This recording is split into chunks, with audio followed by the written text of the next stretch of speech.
Hi friends, ఈరోజు మళ్ళీ మీకోసం ఇంకో పచ్చడితో వచ్చేసాను. ఆ పచ్చడి ఏంటో ఇప్పుడు వీడియోలో చూపించి వివరించి చెప్తాను. చాలా బాగుంటుంది. మీరు ట్రై చేయండి. ట్రై చేసిన తర్వాత ఎలా వచ్చిందో కామెంట్స్లో చెప్పండి. నా పచ్చడి అయితే సూపర్ టేస్టీగా వచ్చింది. మీకు చాలామందికి తెలిసి ఉండొచ్చు. తెలియని వాళ్ళు నా వీడియోలో చూసి ట్రై చేసి మీకు ఎలా వచ్చిందో కామెంట్స్లో పెట్టండి. ఇప్పుడు ప్రాసెస్, ఇంగ్రీడియంట్స్ క్లియర్గా చూపిస్తాను. ఇవి బుజ్జి బుజ్జి దోసకాయలు అనమాట, చిన్న దోసకాయలు.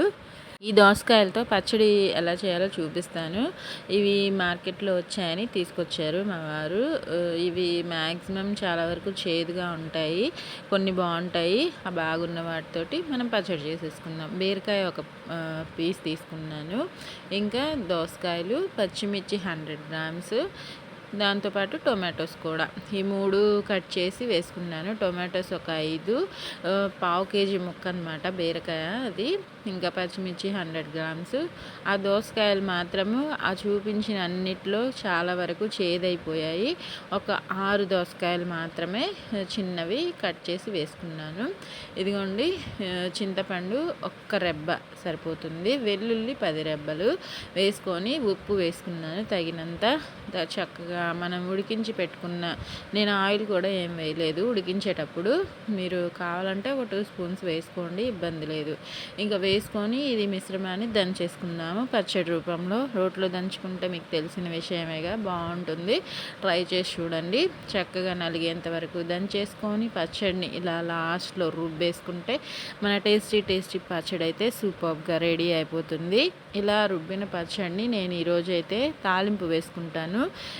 మనం ఉడికించేటప్పుడు కూడా ఆయిల్ ఏం వేయలేదు. అందులో ఇది పచ్చిమిర్చితో చేసాం కాబట్టి తాలింపు వేస్తే యమ్మీగా ఉంటుందన్నమాట. ఇంకా ఒక బాక్స్లోకి తీసేసుకొని, తాలింపులో కూడా ఎక్కువ ఇంగ్రీడియంట్స్ ఏం వేయలేదు. నేను పచ్చడిలో ఉల్లిపాయ వేయలేదు కదా, పచ్చి ఉల్లిపాయ, అందుకని ఇప్పుడు ఒక మీడియం సైజు ఉల్లిపాయను కట్ చేసుకున్నాను.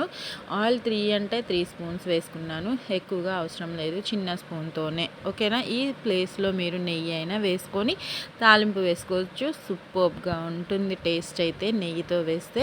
ఇంకా తాలింపు గింజలు 1 స్పూను, జీలకర్ర కూడా ఒక 1 స్పూన్ దాకా వేసుకుంటాను.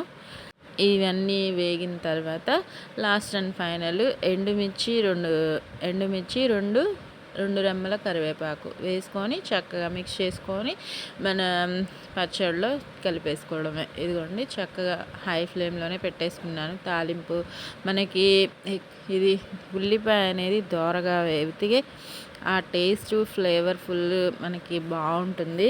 దోరగా వేగిన ఉల్లిపాయ ఫ్లేవరే మీకు తెలుసు చాలామందికి.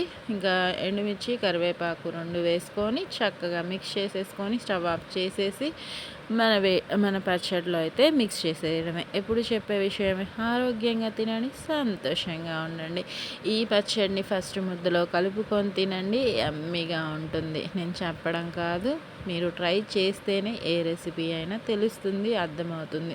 ఓకేనా. ఈ చిన్న దోసకాయలతో ఎండుమిర్చి పచ్చడి కూడా చేస్తే చాలా బాగుంటుంది.